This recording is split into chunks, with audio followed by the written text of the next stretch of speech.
Bonjour Nathalie, merci beaucoup d'être avec nous aujourd'hui pour nous présenter la 24e édition du tournoi de golf de la Maison de la Famille de la Vallée de la Lièvre. Et c'est quoi en fait pour les gens qui n'ont aucune idée, c'est quoi ce magnifique tournoi de golf? C'est pour quelle raison en fait que vous faites cet événement?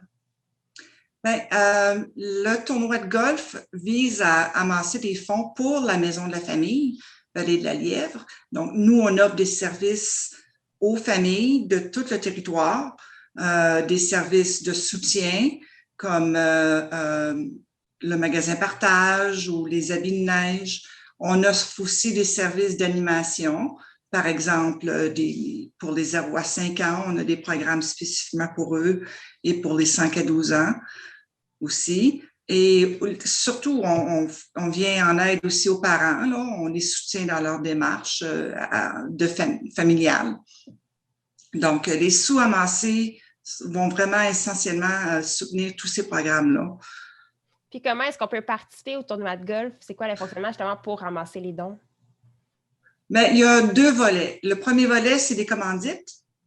On demande aux gens d'affaires et aux gens qui veulent participer à une commandite de nous faire signe. J'envoie des courriels un peu partout là, à des gens que je connais, puis des organismes qui sont impliqués dans le milieu communautaire.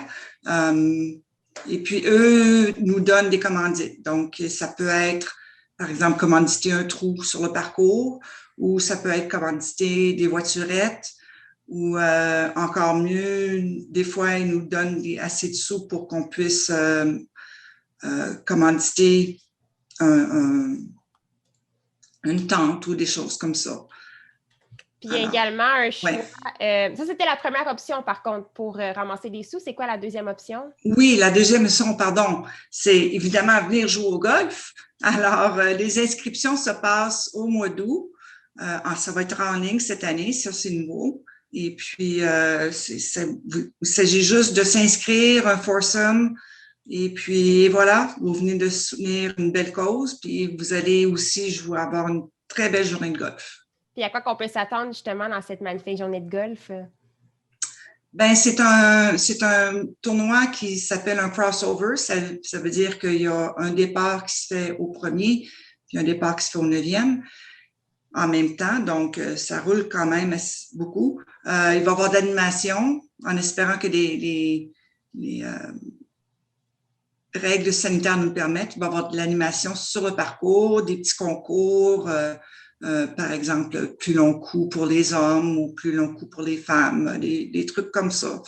Puis des petites surprises que je réserve pour la journée.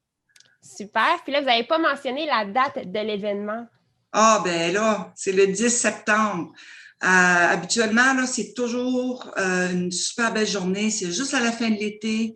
On a été chanceux et choyés d'avoir des belles journées pour nos tournois de golf depuis quelques années. Puis on peut peut-être retrouver vos informations sur votre site Internet, justement pour les inscriptions et pour avoir plus de détails sur l'événement. En fait, le site Internet, non, ce serait plutôt sur notre page Facebook. OK, idéalement sur la page. Et directement avec moi à la Maison de la Famille. Super. Puis, à chaque année, vous choisissez une famille, en fait, la famille d'honneur. En fait, c'est qui la famille qui a été élue famille d'honneur cette année? Cette année, c'est la famille Bilodeau-Lamarche. Donc, vous connaissez sûrement la petite boutique Fini-Futé. Et c'est eux qui sont propriétaires de cette entreprise. Et puis Nathalie, particulièrement, Nathalie Lamarche, est très impliquée dans notre tournoi cette année. Elle va organiser des barbecues, elle va organiser des tournois de volleyball, aussi des ventes de certains produits, et tous les profits de ces événements-là vont venir à la Maison de la Famille pour soutenir notre mission. Elle est vraiment impliquée. C'est une famille qui a des fortes valeurs familiales, qui sont impliquées aussi dans la communauté de différentes façons, et puis qui sont locales, donc ils achètent, ils promouvoient beaucoup l'achat local. Surtout pendant la pandémie, je pense que la petite boutique Fini-Futé s'est beaucoup démarquée à ce niveau-là. Puis Donc, c'est ça. Pourquoi est-ce qu'il y a toujours une famille à l'honneur? Parce que d'habitude, on demande la présidence d'une personne, mais vu qu'on est la maison de la famille, on a choisi des familles à la place d'un individu, juste parce que ça nous reflète mieux qu'avoir juste un président ou une présidente d'honneur. Super. Puis en terminant, qui peut participer au tournoi de golf? Est-ce qu'il y a des critères de sélection? Est-ce qu'il faut déjà avoir joué au golf? Ben non, pas nécessairement. On peut venir juste s'amuser. C'est un 4 balles meilleur balle. Donc, si vous avez jamais joué au golf, venez vous amuser avec nous. Puis, il y a des gens dans l'équipe qui vont vous aider. N'importe qui peut s'inscrire. Puis Alors, les frais d'inscription, est-ce que ça fonctionne par don ou il y a des frais fixes? il y a des frais fixes, c'est 110 $ par joueur. Et ça comprend la voiturette et les droits de jeu. Bon, ben c'est super. Est-ce que vous voulez rajouter un dernier petit mot pour inciter les gens à participer à ce magnifique tournoi de golf? Mais en espérant que les conditions sanitaires s'allègent un peu, on va pouvoir aussi offrir un souper à la salle des Chevaliers-Colomb après le tournoi de golf. Alors, c'est à surveiller. C'est à surveiller. Ça va bien clore la soirée. Il va y avoir plein de prix de présence aussi à cet événement-là. Donc, venez vous joindre à nous. À noter à l'agenda le 11 septembre prochain. Le 10 septembre. Le 10 septembre, pardon. Le 10 septembre prochain, à ne pas manquer l'événement du tournoi de golf de la Maison de la Famille de la Vallée de la Lièvre. Un grand merci, Nathalie, d'avoir été avec nous aujourd'hui. On poursuit maintenant avec Sylvain Caron.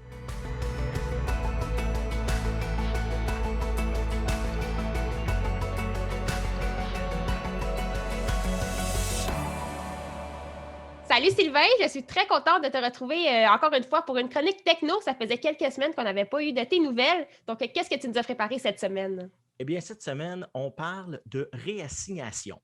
Bon, on l'a su avec la pandémie, on s'en est rendu compte. Souvent, nos ordinateurs, moi-même en premier, je me suis rendu compte qu'ils étaient un peu plus vieux et qu'ils auraient peut-être besoin d'un petit upgrade, comme on dit en anglais. Et donc, après ça, qu'est-ce qu'on fait avec nos vieux ordinateurs? Qu'est-ce qu'on fait? Bon, si on parle aux les amis fonctionnaires, bien, eux ont eu quand même des ordinateurs qui étaient souvent fournis par leur ministère, soit ce qu'il y avait au bureau, soit une nouvelle plateforme. Bon, eux, de leur côté, sont corrects. Mais pour tous les autres qui doivent travailler de la maison et qui doivent utiliser leur propre ordinateur, bien, souvent, on s'est rendu compte que, justement, il fallait. Là, on l'a fait. L'année passée, c'était la folie. On a acheté des ordinateurs. Mais qu'est-ce qu'on fait avec nos vieux? On les laisse traîner, on les recycle. Est-ce qu'il y a d'autres fonctionnalités qu'on peut leur donner? Eh bien, oui, il y en a d'autres. Donc, vous voyez, à l'arrière de moi, j'ai quelques modèles d'ordinateurs parce que différents, ce qu'on appelle en anglais, encore une fois, je m'excuse, l'anglais est la langue de base en informatique, c'est ce qu'on appelle le form factor. Donc, autrement dit, le châssis. Qu'est-ce que c'est? Donc, on a la fameuse tour qu'on connaît depuis nombre et nombre d'années, plus de 30 ans. On a l'ordinateur portable aussi qui est encore là très populaire. On l'a vu dans toutes formes au fil des années. On a vu qu'il y avait différentes formes, différentes grosseurs. Mais il y a d'autres types d'ordinateurs. Comme si vous regardez ici à l'arrière de moi, c'est un petit peu difficile. On voit des modèles de bureau. Donc, c'est des modèles qui sont généralement faits pour une utilisation purement bureautique. C'est des modèles qui sont généralement plus petits. Il y en a encore des plus petits que ceux que j'ai en arrière de moi, qui peuvent être très petits. Et même aujourd'hui, on a des petits modèles qu'on appelle des Nook. C'est hors carré à peu près 4 pouces par 4 pouces. Et puis, ça fait très bien le travail pour une application bureautique. Et là, on a ça ici en arrière. Qu'est-ce qu'on fait avec? Bon, s'il y a en moyenne 10 ans et plus, comme ceux qui sont en arrière de moi. Je suis un collectionneur un peu. Et puis, donc, ces modèles-là sont généralement plus limités en fonction. Il y a encore des choses à faire, mais c'est des ordinateurs qui, ordinairement, se ramasseraient chez les recycleurs. Les fameux servent plus à rien. Mais si on a un ordinateur qui est quand même encore assez puissant, qui date, mettons, entre 5 et 8 ans, qui n'est peut-être pas nécessairement un ordinateur ultra performant, mais qui peut encore servir. On en a certains, comme on en avait parlé, si on a changé de disque dur pour un disque dur électronique, bien, il y en a qui peuvent, comme d'ailleurs celui directement en arrière de moi, c'est un ordinateur tout en un que j'ai changé le disque dur et qui fonctionne, qui était à la base pour Windows 7, mais qui fonctionne sur Windows 10 maintenant. C'est sûr que c'est très limité, on s'entend. Ensuite de ça, qu'est-ce qu'on peut faire avec? On peut s'en faire une autre plateforme, comme l'ordinateur portable qui est derrière moi. Ben, c'est un ordinateur qui sert sous une base Linux, qui est un logiciel, un système d'exploitation, tout type Windows aussi, là, ça ressemble un peu, mais qui demande beaucoup moins. Il y a plusieurs variations et avec plusieurs, disons, on peut réduire la demande en processeur. C'est toujours, dans ce cas-ci, c'est un petit peu plus difficile. C'est quand même un ordinateur qui est très vieux. Mais on peut en faire ça. Donc, on peut en faire aussi même un routeur. Bon, on le sait, on a des routeurs qui sont des petites boîtes, mais dans le fond, ce sont des ordinateurs. Cependant, ces ordinateurs-là sont relativement limités. Si on a une demande, on le sait aujourd'hui avec beaucoup d'appareils, que ce soit Wi-Fi, que ce soit branché directement via un câble Ethernet, eh bien, ça demande beaucoup. Et puis, souvent, ces petites boîtes-là, on se retrouve à devoir les redémarrer. Comme la petite boîte qui est en arrière de moi, mon routeur qui est sur mon imprimante, eh bien, à une certaine fréquence, je dois la redémarrer parce que, bon, elle ne se connecte plus et compagnie. Si on a un ordinateur qui est plus performant, à 2 ou 4 cœurs même, ça peut être très intéressant si on a beaucoup de machines qui sont branchées sur notre réseau. Et en plus, bien, on peut faire des configurations qu'on ne peut pas faire généralement avec un type de routeur tout compris. Le logiciel qui est à l'intérieur de ces routeurs-là bien, donne une certaine latitude, mais pas au complet. Comme exemple donné, le logiciel, un des plus utilisés, sinon le plus utilisé pour faire des routeurs maison, c'est le logiciel pfSense. Et donc, c'est un logiciel gratuit et qui permet justement d'aller très loin, même mettre des antivirus à la base dans le routeur. Donc, on n'aurait ultimement pas besoin de mettre un antivirus sur son ordinateur. C'est toujours recommandé, mais on peut ainsi limiter justement l'entrée de virus à la base. Donc, tu suggères aux gens qui ont des appareils plus usagés, justement, de faire une transformation. Mais oui. Pour les gens qui ne savent pas vraiment comment faire, est-ce qu'il y a des personnes ressources ou vers qui qu'on se dirige pour faire ces transformations-là? Est-ce que ça vaut la peine là, également? Oui, bon, on parle de monétaire. J'y arrivais, parce que pour transformer ces ordinateurs-là, bien souvent, on doit acheter, par exemple, des disques durs. Si on veut s'en faire un serveur aussi pour des serveurs multimédia, exemple donné, rejoindre toutes ces DVD, CD, musique et compagnie, on peut rejoindre ça dans un serveur au complet. Bon, il faut acheter des disques durs parce qu'il faut maintenir ces données-là. Ensuite, si on veut faire un routeur, bien souvent, ça nous prend une autre carte réseau parce qu'on a une carte qui rentre du modem à aller jusqu'au routeur et du routeur à aller jusqu'aux autres ordinateurs. Ça peut nous prendre aussi ce qu'on appelle en anglais une switch, un commutateur, donc à plusieurs ordinateurs pour effectivement brancher. Ça peut devenir onéreux. Et donc, c'est plus, je dirais, un AB dans ce cas-là. Mais il y a des personnes ressources et il y a beaucoup de vidéos sur Internet, sur YouTube, en français, en anglais, qu'on peut découvrir, toutes sortes de programmes qu'on peut installer. Et puis, je vous dirais, le programme le plus parlé sur Internet présentement, c'est à peu près les 200, je dis même 200, il y en a peut-être même plus, les 200 variations de Linux. Donc, si vous voulez installer un petit logiciel qui est vraiment plus adapté, on peut en faire aussi, il y a des versions de Linux qui permettent d'en faire ce qu'on appelle un kiosque. Donc, juste une plateforme Internet, on le branche, on l'utilise pour aller vérifier ses courriels, un ordinateur qu'on peut laisser traîner, dans le salon, juste pour aller chercher, vérifier un courriel ici et là, un petit peu de Facebook et compagnie. Des logiciels qui ne demandent pas beaucoup de processeurs, de capacité. Et donc, si on peut quand même faire ça assez facilement. Ça s'installe et tout est à peu près expliqué, soit sur le site Internet du fabricant, c'est un peu maudire, du concepteur du logiciel. Et puis, sur YouTube, il y a vraiment des beaux exemples de A à Z qu'on peut faire, là, qu'on peut trouver. Est-ce que ça vaut la peine de se casser un petit peu la tête pour justement réadapter ces appareils usagés? Tout dépend des besoins, certainement, ça prend en considération. Bien, c'est sûr que si on l'a déjà, puis qu'on a besoin de quelque chose d'un peu plus performant. Je reviens à l'exemple du routeur. Un routeur, ça peut coûter quand même quelques centaines de dollars là, pour avoir des nouvelles fonctionnalités, comme le Wi-Fi 6 qui est plus rapide. Donc, ça peut être intéressant pour certaines personnes. Aussi, pour exemple donné à un enfant qui est étudiant, on peut justement retrouver, au lieu de racheter un ordinateur, on peut retrouver ces vieux ordinateurs-là. Puis ça peut être bon pour les études aussi, là, pour faire des textes et compagnie, envoyer des textes au serveur de l'école. Ça peut toujours être intéressant. On l'a déjà. C'est pratiquement à coût zéro, à coût nul. Ça peut être très intéressant. Bien, super. Puis je pense que tu nous avais également... Bien, merci en fait pour ces suggestions de justement comment réutiliser ces appareils usagés. Puis également, sinon, pour les gens qui ont acheté nouvellement un appareil d'une plus grande performance, qu'on a également discuté dans une autre chronique techno, qu'on invite les gens à aller visiter sur comment améliorer justement ces appareils usagés également avant de les envoyer dans les cercles plus à rien. Mais je pense que nous avons également préparé un deuxième sujet pour ta chronique aujourd'hui. Eh bien, on a parlé souvent des ordinateurs, de la qualité des ordinateurs, qu'il fallait les changer pour améliorer, mais on n'a pas pensé à quelque chose. Je suis assis sur une chaise présentement. Oui. La chaise a très peu eu de mention parmi les chroniques. Et puis, c'est un outil essentiel. On n'y pense pas parce que c'est généralement pas techno. Il n'y a pas de... Bon, à part la mienne qui a une fonction un peu plus avancée qui doit être branchée. Elle fait des massages? Oui, elle fait des massages. Oui! Wow. Oui, elle fait des massages. D'ailleurs, pour quelqu'un qui a des problèmes chroniques de maux de dos, c'est très, très intéressant. C'est d'ailleurs un des facteurs pourquoi je l'ai acheté, celle-ci. Mais il y a deux types de chaises qu'on retrouve sur le marché. Une chaise type de bureau, comme j'ai présentement ici. Une autre chaise qui est plus, j'aime pas dire le mot de jeu, parce que bon, on peut faire d'autres choses que jouer assis sur une chaise, on peut travailler, mais c'est des chaises qui sont diamétralement opposées généralement. On parle d'une chaise de bureau classique.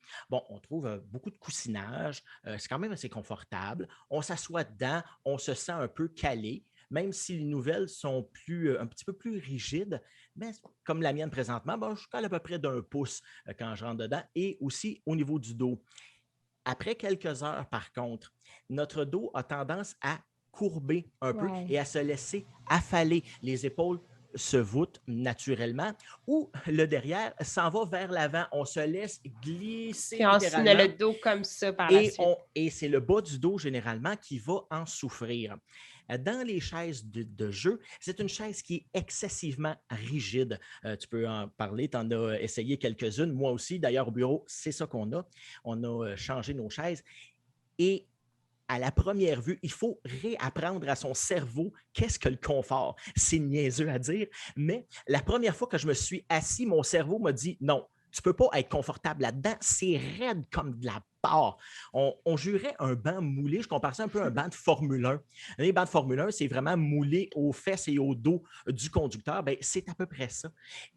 Et après quelques heures, et Jean-François aussi, notre directeur général, qui en a une, on s'est regardé et on a dit, mon Dieu, on ne pensait pas que c'était pour être confortable comme ça. Oui, c'est un changement drastique. Oui, c'est un changement drastique. D'ailleurs, on n'a pas besoin de faire ce que je viens de faire actuellement, se relever. Parce que la position reste. L'assise est là. Par contre, c'est des chaises qui sont assez onéreuses. On parle, ça peut aller facilement pour une chaise de bonne qualité dans le 5, 6 et même plus centaines de dollars. Ça peut être très, très, très cher. Ça peut aller même dans les milliers. J'en ai vu quelques-unes. Des chaises de bureau même, qui sont très populaires sur Internet. Là, beaucoup de critiques l'ont acheté. C'est une chaise qui est en filet, un peu en filet élastique, si on veut. Et puis, elle s'ajuste là, à peu près de toutes les manières possibles, les bras en dehors, en dedans, en avant, en arrière. Et puis, c'est une chaise qui est dite très confortable, mais qui coûte autour de 1100 $ US. Donc, on parle de 1300 $ canadiens. Et pourtant, c'est des outils complètement indispensables. Oui. On fait du télétravail, on investit dans des bons ordinateurs, mais on oublie de notre position, notre posture. Puis ça, c'est encore plus important que peu importe les appareils électroniques qu'on va utiliser. Mais merci, Sylvain, de nous avoir ouvert les yeux justement sur qu'est-ce qui était essentiel justement pour notre posture, pour notre dos. En fait, tout est relié avec la chaise et également sur comment on peut réutiliser nos appareils usagés. Donc, un grand merci d'avoir été parmi nous. Et maintenant, nous allons poursuivre avec Jessie Laflamme.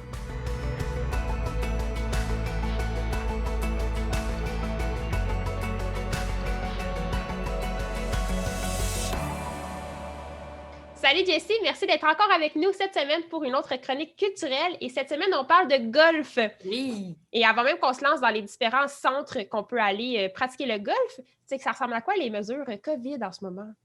Oui, bien, on le sait, hein, le plein air est populaire. Les gens veulent aller se promener, veulent dépenser un peu d'énergie, passer du temps dehors. Le golf est une bonne option.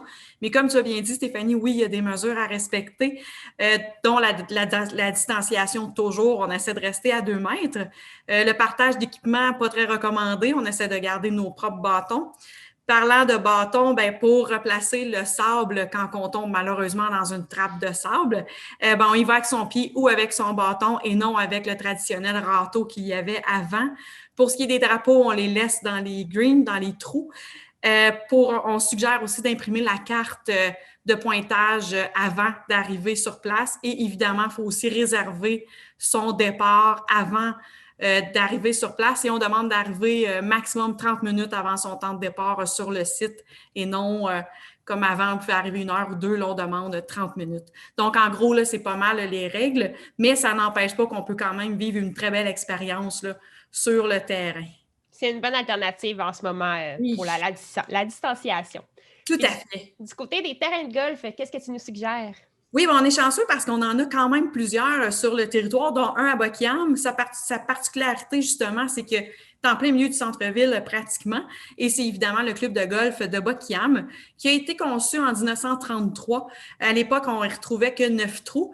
Et c'est en 87 là, qu'il est passé d'un 9 à 18 trous. Il y a 8 des premiers trous qui sont restés là, mais qui ont vraiment été changés et dont ils ont changé de numéro aussi. Et la beauté naturelle de l'endroit est mise en valeur par le trou 18, qui n'est pas très difficile, mais qui donne une vue incroyable sur le bâtiment d'accueil. Avec terrasse, évidemment, on peut siroter une bière là, après avoir dépensé son énergie, parce qu'on se le dit, hein, c'est souvent la beauté du golf. Et là, vu qu'on est en zone orange, ben on peut. On va tomber en zone jaune bientôt également. Oui, en plus, fait que, j'avais pas... tant mieux! Des bonnes nouvelles. Ben oui, tant mieux, j'ai manqué ce bout-là. Donc, on a aussi là, du côté du club de golf de Torso, ça, c'est un golf 9 trous. Possibilité de faire 18 trous, on fait 2 fois le parcours. C'est pour les gens, là, surtout là, peut-être qui ont moins de temps ou qui veulent essayer l'expérience. C'est un endroit très sympathique, belle possibilité de jouer. Il y a aussi une boutique qu'on y trouve et elle est gérée par le pro de Buckingham, dont Éric Robillard. Donc, belle petite aventure à Torso. Et en Petite Nation, on est chanceux parce qu'en plus d'avoir celui de Torso, on a 3 gros golfs quand même reconnus, dont le club de golf Héritage, qui est à Notre-Dame-de-la-Paix, qui a été conçu par Elijah Jones. Son rêve, il l'a eu à l'âge de 79 ans et il l'a concrétisé à l'âge de 82 ans. La beauté du site, aucun dynamitage a été effectué pour créer le parcours. Donc, c'est vraiment un site naturel, beaucoup de vallons. Ceux qui le marchent sont très courageux parce que c'est pas un parcours nécessairement physiquement facile. Évidemment, il y a des voiturettes dans tous les terrains de golf, une chance. Celui-là, c'est vraiment... Non, mais celui-là, il est assez... Il y a beaucoup de montagnes, tout ça, mais c'est d'une beauté incroyable. On a ensuite le club de golf Montpellier-Lac-Simon, que lui est bordé par le lac Simon, lac très reconnu. Il a été conçu par Stéphane Richer. Il a été acheté et aménagé par ce célèbre joueur des Canadiens de Montréal, anciennement numéro 44, dont le numéro 4, le trou du golf, du green, et la forme du Canadien de Montréal, donc particularité de ce club. Et endroit très, très agréable, on retrouve beaucoup de tournois de golf d'ailleurs, un bel endroit où jouer. Et on a le classique Fermont, le château Montebello, qui est vraiment très particulier parce qu'il a été conçu par Stanley Thompson en 1929. Et Stanley Thompson, on dit c'est qui ça? Ben, il en a créé 178 parcours dans sa vie, dont au Canada, aux États-Unis, au Brésil, en Colombie et en Jamaïque. Il a été introduit au Temple de la renommée du Club du golf canadien en 1980. Donc, c'est un parcours qui, chaque allée est isolée. Donc, on a l'impression d'être seul au monde quand on se promène sur ce parcours-là. Et évidemment, lui aussi, c'est des décors féeriques, on est en pleine nature. Et on peut prendre une bière sur la terrasse du club de golf qui est en boiron à la même couleur que le Fermont, le Château Montebello. Donc, on a une belle brochette de choix. Les golfeurs vraiment ont du choix, un choix varié, mais dont la beauté des paysages est vraiment l'attrait commun, si on peut dire, là. Es-tu toi-même une amatrice de golf? Oui, quand même. Ça fait longtemps que j'ai joué, puis c'est dans mes objectifs de cet été, là. On veut y aller, moi et mon conjoint. Mais moi, honnêtement, j'aime beaucoup les tournois de golf parce que c'est 4 balles, meilleure balle, plus facile. Et j'aime beaucoup le petit club de golf à Torso. Là, 9 trous, pour moi, c'est comme... c'est parfait, là. Parce qu'on parle quand même, là, Héritage, Montpellier, Château Montebello, là, on parle de... puis même Buckingham, c'est des moyennes de 70, ça joue entre 70 et 72. Donc, c'est des bons parcours, là. Mais au moins, les femmes, on a l'avantage des fois de partir un peu plus avant, là. Fait que ça peut ça peut aider un petit peu, là. Ça fait longtemps que j'ai joué, donc ça demande un bon... c'est quand même assez physique, là. Je me souviens pas que mon swing sera repratiqué sûrement, là. Puis, est-ce que tu as eu la chance d'y retourner depuis le temps de la pandémie pour essayer de voir les différences, justement, des... Pas encore, mais je connais beaucoup de gens qui y vont, puis ils y retournent souvent.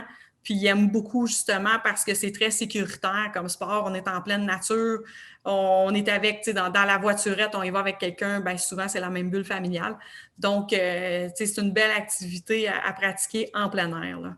Et est-ce qu'on peut manger sur place lorsqu'on va faire des belles activités de golf? Oui, souvent, la plupart des endroits offrent la possibilité de le faire, mais parfois, il y a des événements, dont des tournois, tout ça. Fait que ce que je conseille, dans le fond, c'est d'aller voir le site web. De toute façon, il faut réserver en ligne, donc il faut y aller de toute façon, et de se renseigner sur les différents événements, parce que des fois aussi, il y a des soirées intéressantes comme les Ladies Night ou les soirées mixtes. Donc, en allant visiter les sites web de chaque endroit, on a aussi les différents tarifs et tout. Donc, on retrouve toutes les informations. Je pense que c'est la meilleure façon de faire là, pour avoir tous les détails. Super. Un grand merci, Jessie, de nous faire sortir en ce moment, en ce temps de pandémie, à l'extérieur. Un grand merci pour ces belles suggestions. Et c'est ce qui conclut notre émission de cette semaine. On se retrouve la semaine prochaine. Merci.